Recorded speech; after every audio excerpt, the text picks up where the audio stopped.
So my goal with this talk is to give a little bit of a spicier talk than we've been seeing mostly today. I'm not pitching my project or any technology that I've invented or contribute to. I contribute to lots of things and I work on lots of stuff. But basically what I've been most interested in over the course of this year is we've learned a lot about what can go right. Well, we've learned a little bit about what can go right, and we've learned a lot about what can go wrong. In general, in settings like this, we don't talk about what can go wrong. We talk about raw tokens, raw blockchains, raw digital wallets, all great. I've spent the last 5 years working on these things, and I will spend probably the next 40. But this is a year in which we've seen large, well-funded, high-profile projects run into very significant headwinds because they got their incentive systems. Their incentive systems were maybe poorly designed, is probably the right word. So I guess the main thing that I would encourage everyone to sort of think about when you're building these sorts of systems is that you're building a thing that once it is live, it's kind of like you've cast a magic spell and it is no longer in your control. People will interact with it in ways that you never anticipated, and it will exhibit behaviors that you didn't really understand. And if it doesn't do any of these things, you haven't built a distributed system. So those are your choices. So I guess what I'm going to do over the course of this talk is case studies on two projects that are short and not going to go to, and just going to mostly hit what I think are the core lessons that we can learn from the challenges that they've faced over this year. But the other thing I'm not talking about in this talk sort of on purpose is I'm not talking about success stories, partially because really the only digital asset launch success story is one that I was deeply involved in for the year, and I honestly am not sort of outside of that space enough to really comment on it or provide any sort of credible analysis of what went right and what went wrong. We'll kind of get to the end, and I'll sort of talk about where we're going next. So there's a well-known project, Algorand. Greater than $150 million raised from venture capitalists. Name brand VCs like Union Square Ventures, which is a fabled VC from New York that backed companies like Twitter. You have a Turing Award winner from MIT kind of spearheading the project and name attached to the protocol. They hired a massive team in Boston of basically every smart distributed systems person they could find and convince to move to Boston. And I would call their technology modestly interesting. So it wasn't like the vaporware that we saw in 2017 and 2018, which this technology is either just something that already existed, but with a new brand on top of it, or they never produced anything at all. There was some technology here. So that should just give you a little bit of a flavor for a project. Algorand is one of the most high profile of what we call the professor coins. So there's some academic who's been working in cryptography and distributed systems who saw the massive fundraising opportunities of 2017 and jumped on top of it and raised a huge amount of money in the sort of VC frenzy of this era. I guess sort of last thing is just the sort of global Algorand's. I guess what else? The other thing that sort of characterizes Algorand, other than these strong academic credentials, et cetera, is that they were trying to sort of achieve this kind of very expansive vision that was based off of a certain amount of real passion. It's completely uninteresting how all the mechanics of Algorand's distributed consensus and everything protocol, but there are some things that you need to know. So in order to participate in the system, you had to run staking nodes to get their coins. And one of the things that you'll see is that regulatory go-to-market is like one of the biggest sort of parameters that you have to figure out when you're launching a token. Like, how do I launch a token? How do I comply as best as I can with as many laws and as many jurisdictions as possible while I'm doing this?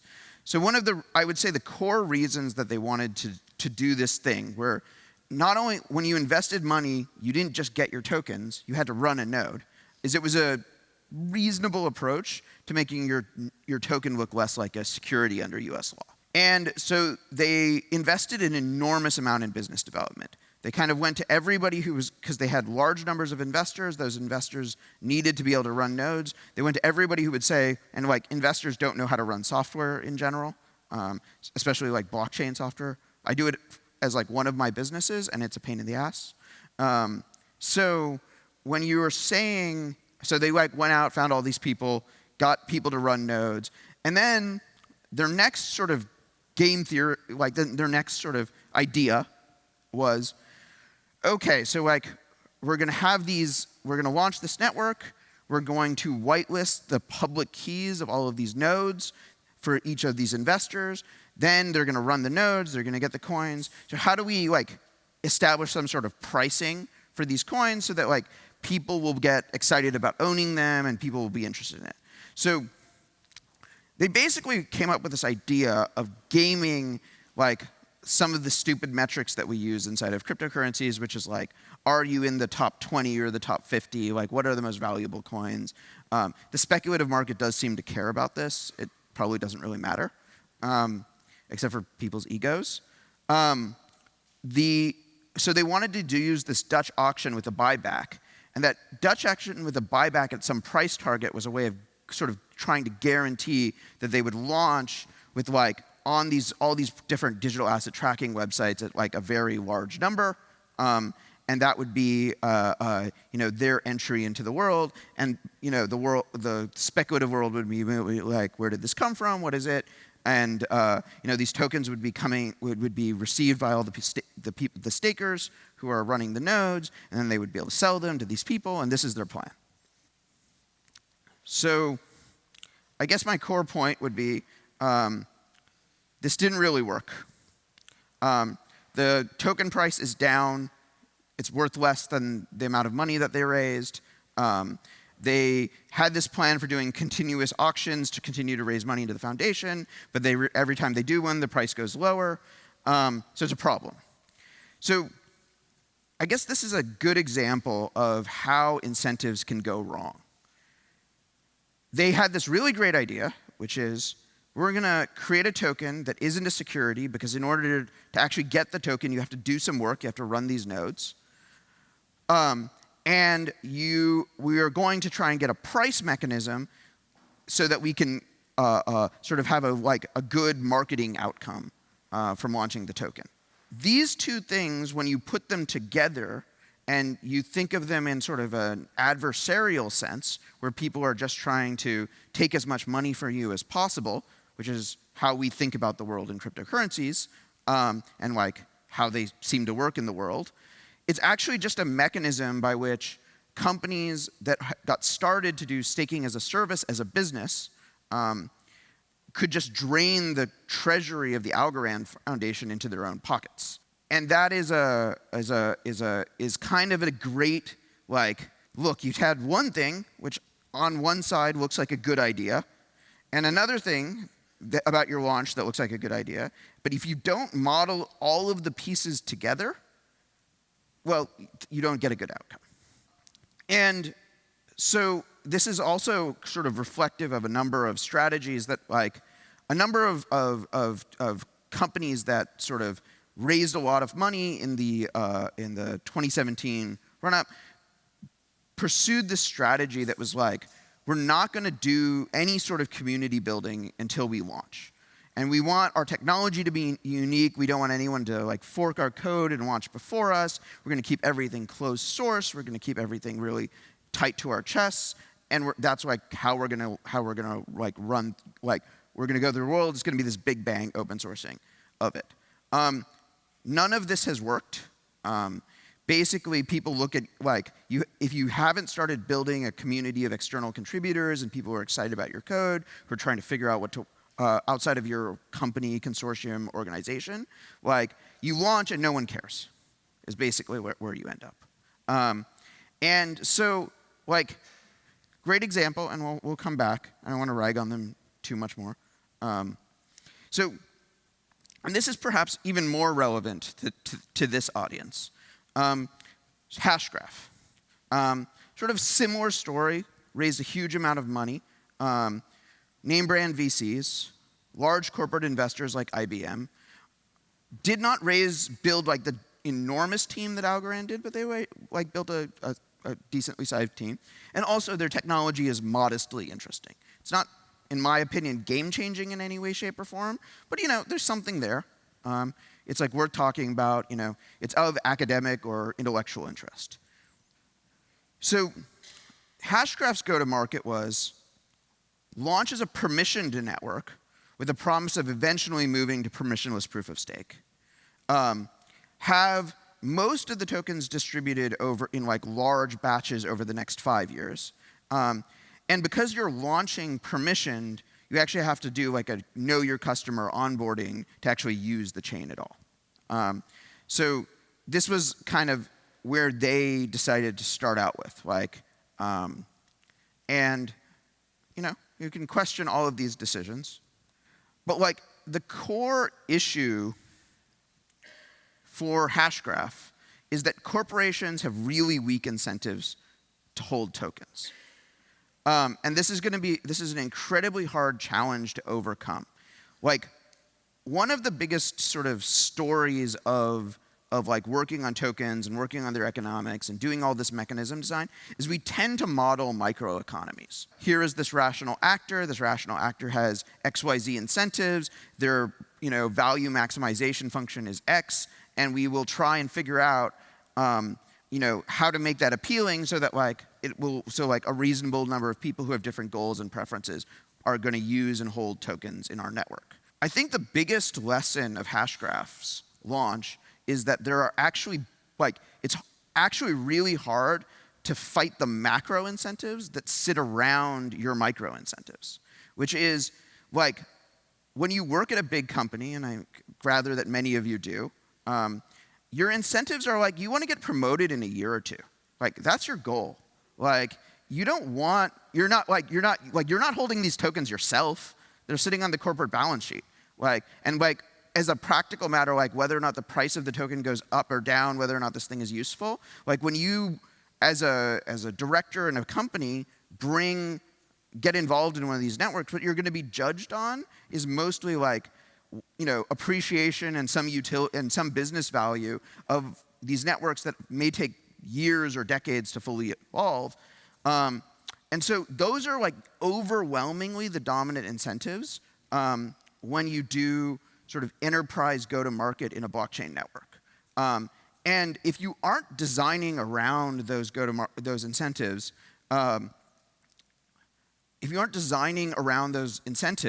you will end up like overwhelming whatever internal incentives that were designed into the token with these like macro incentives of this is just how corporations work, and you're not going to change that. 2019 has been mostly interesting to me as a case study of what does not work.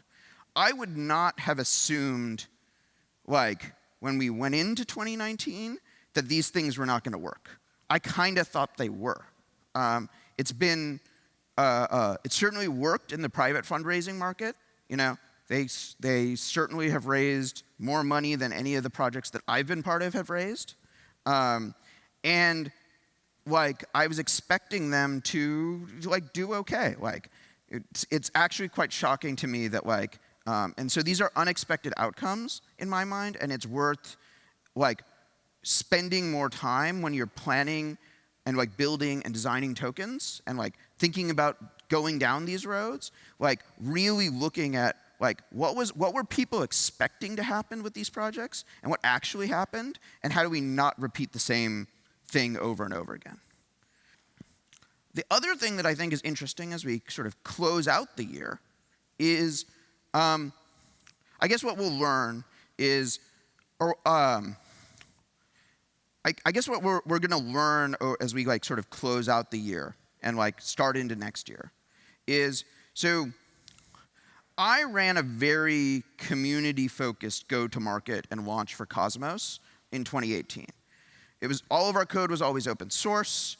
I spent tons and tons of time finding people who wanted to participate in the network as developers, stakers, all of these things, and that led us right into launch, and that does seem to have worked. In 2020, we're going to see 7, 8 projects, though most of them seem to be headquartered around 2nd and Mission in San Francisco, all trying like a very similar community-oriented strategy. And it's going to be interesting to learn if that was repeatable. I don't know if it's repeatable.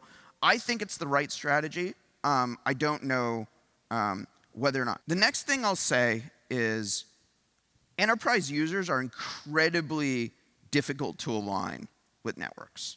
And cracking that nut seems to be like a really, like any sort of persistent public network, cracking that nut is going to be a hard problem. I don't know what the answer is there, but like if your go-to-market is, we're going to go sign up a bunch of like large automotive companies and like incentivize them to continue to invest in this network over years to like bring it all the way to maturity, that's a tough incentive problem to solve, and it requires like really thinking not just about like how your token works, but how like big companies work and like what the incentive should be in those big companies. And I guess my sort of last point is that blockchains are really purpose-driven systems. Because like they're fundamentally about like social consensus between people and not like they're not about computer science, they're not about cryptography, like none of that stuff, all of that stuff is just a means to an end. The end is the people. And if you don't have a purpose for what you're building, if you can't express why your thing is important and like how it, like why you want to be part of it and like why people would want to be part of it, it's unlikely to retain value. And I think that's like sort of the final and sort of core lesson of 2019 is that the projects that I mentioned and many others, like they saw financial opportunity, they did interesting technical work, but there was no why. Like, why do these things exist? Why was it necessary for this blockchain to be? And the network, and like these are things that like Bitcoin got really right. Like, I have objections to like so many things about Bitcoin's technology, design, everything. But like, there's a reason for it to exist, which is like, it was born out of the financial crisis of 2008, and it was like, central bank currencies are not trustworthy, and you should trust something. We should try and build something better. And that I think is a really compelling message. Ethereum struggles to find its like one macro purpose, but there are so many little purposes that work. Zcash has privacy. So as you are building these systems, if you want them to succeed, you're going to have like a really deep narrative around purpose in order for it to work. And so that's my final message. Happy to take questions for the last 4 minutes and 50 seconds. And thank you very much.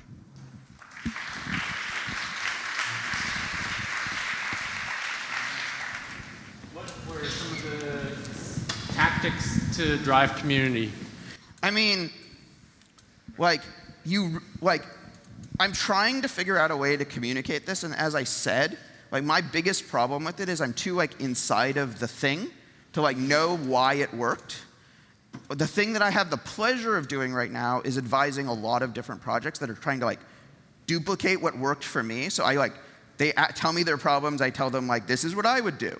And then I'm a little bit more outside of it to like understand why. But fundamentally, there's an idea of membership, of making people feel like they're members of a system. Like the reason why we do all of this crazy crypto and distributed systems is to like make it possible for thousands, tens of thousands, hundreds of thousands, millions of people to actually participate in these systems and feel like they own a piece of it. And that's a really tough thing to pull off. I seem to have done it, but I don't know why. But it's like a worthwhile experiment to like watch more of these experiments play out and figure out how you do that, because as far as I can tell, it's the only thing that works. Yeah, so you seem to be the only person on the dais here that would maybe answer this question best, and that is, what conspiracy theories do you foresee in blockchain? Conspiracy theories? Like we already have, I mean, like we have so many fun ones.